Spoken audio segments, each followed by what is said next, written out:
necesario que ese crecimiento vaya acompañado de la mejora de las condiciones de vida de la mayor parte de la sociedad. Hemos visto en estos últimos años un crecimiento del PBI, pero no crece el salario. Eso está hablando de una forma de crecer que genera o que acentúa la desigualdad. Acá no estoy atribuyendo intenciones, simplemente digo que hay estrategias económicas que no concretan aquellos famosos derrames, ¿no? Cuando el presidente de la República hablaba del Maya Oro, yo no entendí lo que falta una parte, es decir, que los que tienen fuerza tienen que tirar, pero todos tenemos que avanzar. Entonces, y en grandes pinceladas eso. Creo que la prudencia fiscal es necesaria,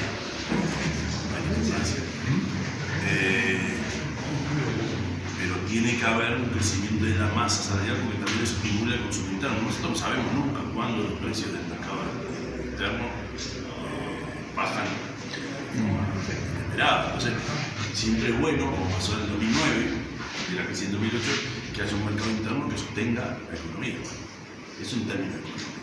Por supuesto, si vamos ahora, bajamos un poco de la lupa, hay que orientar recursos a la primera infancia, bastante más me parece.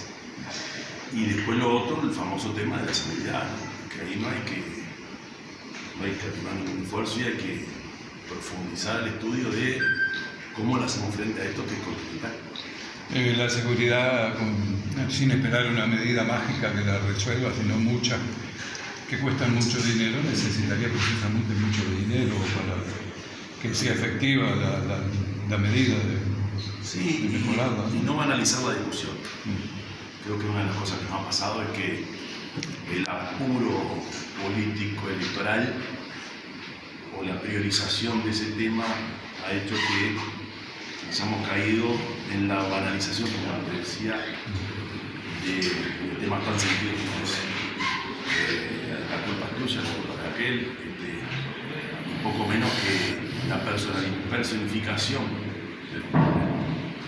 Usted sabe lo bueno es tener claro cuál es la política criminal que cada gobierno se va a hacer. La gente conversa mucho de este tema con los periodistas en la calle y están muy informados. El código de falta que tenemos es precioso y se aplica a lo suficiente.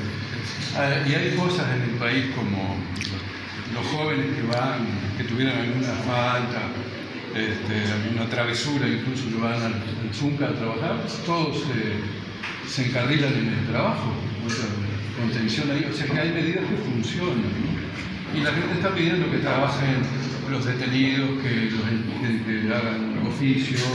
Se generó un polo industrial, recuerdo que funcionó. En fin, lo que pasa es que si la perspectiva es que dentro de 2 o 3 años ya no vamos a tener 14.000 empresas, vamos a tener 18.000, es algo que no está bien, porque cualquiera sabe que todo el que vive en la cárcel en algún momento sale. El tema es el cómo. Esa pregunta la tenía, ¿qué va a pasar cuando empiecen a salir? No, están saliendo todos los días, todos los días hay gente que entra y gente que sale, porque sí, un eventual gobierno del Frente Amplio haría más hincapié en el desarrollo con más gasto que en el ahorro, como hace este gobierno, o el ahorro es una condición también necesaria. El ahorro es necesario, ¿no? Pero cuando se prioriza solo eso, cuando la única pericia que parecería haber importado al comienzo de la pandemia fue la de la contención del gasto y no se contempló lo otro, creo que es complejo, va a ser más claro.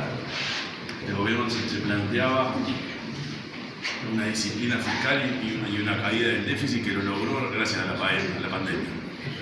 La baja de 4 puntos, la caída del salario generó automáticamente esa caída del déficit sin un ajuste muy cruento, por lo menos a primera vista. Acá no es cuestión de gasto o ahorro, es cuestión de invertir en cosas que después hagan que la máquina siga funcionando. Y sabemos muy bien que en muchos países la inversión pública ha sido la que le ha encontrado la salida a crisis más complejas. La pregunta del millón, ¿de dónde sacamos el dinero para invertir más? Para tener más y mejor gasto social. Yo tengo un crecimiento del PBI como hemos tenido porque el país. Entonces el tema es cómo lo orientamos.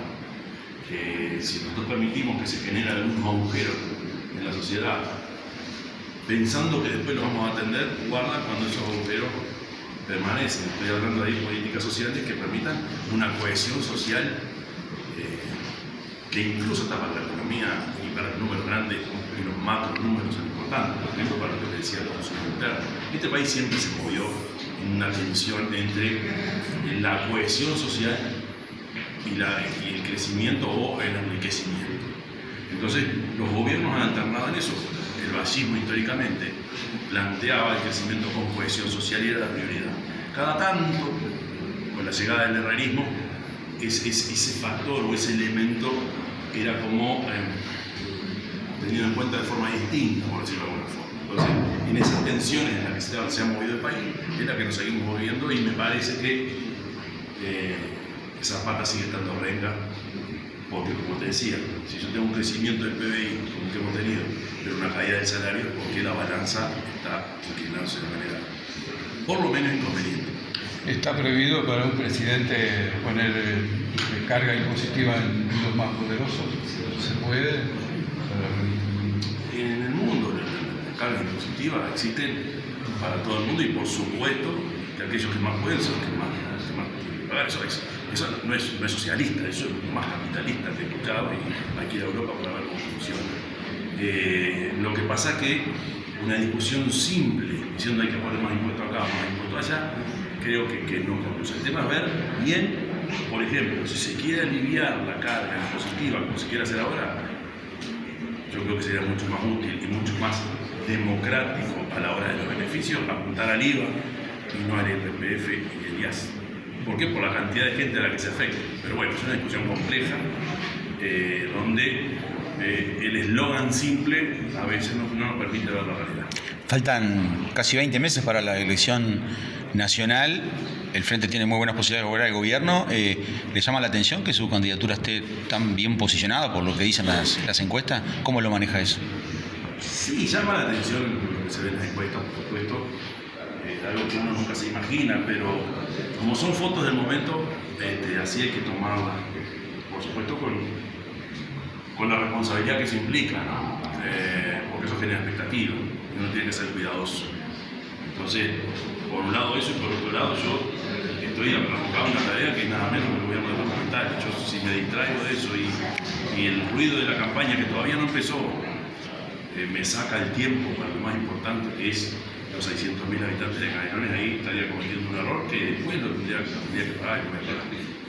Usted como administrador del departamento de Canelones, ¿han recibido inversiones directas extranjeras? Sí. Ha habido ahora un afloje, pero por ejemplo a nivel industrial ha habido bastante. En otro tiempo más, ¿no? Ahora lo que más ha habido es inversión inmobiliaria y claramente de origen argentino. Es en grandes trazos es eso lo que ha habido. A nivel industrial, ya te digo, fundamentalmente industrias dedicadas a la farma, a la logística no para, ahí sí. La logística creo que además se ve impulsada y ayudada por el ferrocarril central. El ferrocarril central que viene del UPM desemboca en Canelones, la vieja vía, que baja de Rivera. Eso genera hacia el costado, por decirlo de alguna forma, otro dinamismo. La infraestructura siempre repica en otras inversiones. Y ahí es cierto, sí, en estos últimos años ha habido iniciativas también de origen extranjero para establecerse ahí al lado de la vía. Por ejemplo, ahí cerca de Canelones se van a instalar los talleres de reparación de los ferrocarriles y la vagones. Eso es derivación de otras medidas tomadas en otro momento que nos viene muy bien. Y después toda la logística vinculada al puerto y al aeropuerto sigue en Canelones teniendo una importancia fundamental. A los intendentes siempre se los está mirando, ¿no? Y qué hacen, qué traen, si consiguen inversión, qué trabajo, empleo. Y ahora escuché unas críticas un poco escépticas. Viene Google, me lo confirma así. Sé que le dio facilidades. No, ahí quiero aclarar, no tiene ninguna facilidad. ¿No? Es una mentira maravillosa que está instalando en las redes. Escuchamos eso. Sí, son fabricantes de mentiras malintencionadas. Gracias por la pregunta. vamos a tomar medidas por eso. Porque lo que Google hizo, le compra, compromete una inversión en un terreno privado y no sé en qué está. ¿Pero sí, es seguro que viene o no se sabe? nunca sabés. Digo porque lo he hablado con el propio gobierno nacional y siempre están las dudas, porque al principio hubo un acuerdo de confidencialidad, que era si se instalaba o no se instalaba, decidieron no instalarse. Pero después apareció todo esto, que creo que hay, me hace acordar a otro proceso del Uruguay, hay una intención de desestimular la inversión y de enchastrar un poco la cancha. Se habla del tema del agua, no tengo ni idea, la verdad. Sí, como que tenían que gastar muchísima agua, decía la versión, para enfriar todos los equipos. los data centers utilizan mucha agua, claro. Cuando vino esa empresa, lo primero que nos plantearon es agua bruta, no potable, agua bruta y energía. No teníamos ni idea para qué era. Hicimos, le enviamos las consultas a UTE y a OCE y ellos se habrán encargado y el Ministerio Industrial a los usos. Hasta ahí llega nuestra intervención, porque además el tema del agua no es un tema que manejamos nosotros. Me imagino que recorriendo el país conoce distintas realidades y no es la misma, la de Artigas, Rivera, Tacuarembó, que la de Canelones, Montevideo. Hay un desarrollo que sigue siendo desigual, ¿no? Bueno, que en los distintos gobiernos, inclusive en el frente también hubo mucha inversión en esos lugares. Pero ahí en Montevideo y Tacuarembó el tema de la madera creo que todavía no llegó a su techo. Creo que eso es, claro, Rivera como frontera del país, todas las vicisitudes que tiene. Pero el esquema es ver en cada lugar del país qué es lo que mejoran, ¿no? Y estimular que las inversiones se puedan desparramar de manera equilibrada en el país. Un país tan volcado al sur no es bueno. Eso tampoco lo sacas con un decreto. Tiene que ver también hasta con la inversión que tú haces en educación. Y creo que el tema de la UTEC, la puntería de la UTEC, nos permite visualizar, por ejemplo, un país que hoy tiene universidad pública en 16 departamentos. Antes, en mi época, impensable.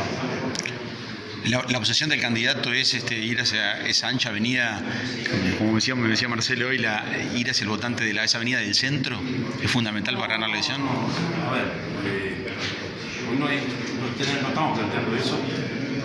Es cierto que el Frente Amplio es un partido policlasista, que tiene sensibilidades que van desde el socialismo clásico hasta la socialdemocracia, pasando por el movimiento cristiano.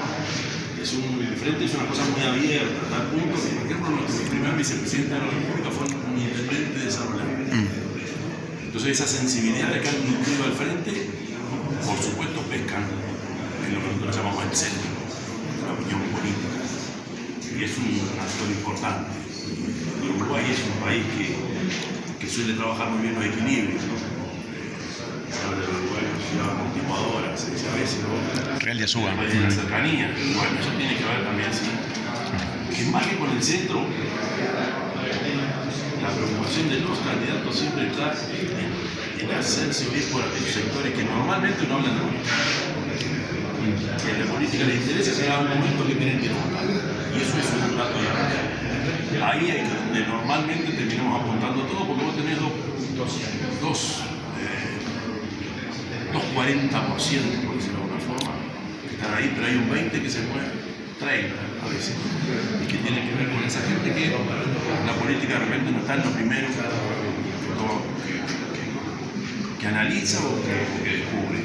Y bueno, la habilidad está en entender qué es lo que la sociedad está esperando de nosotros.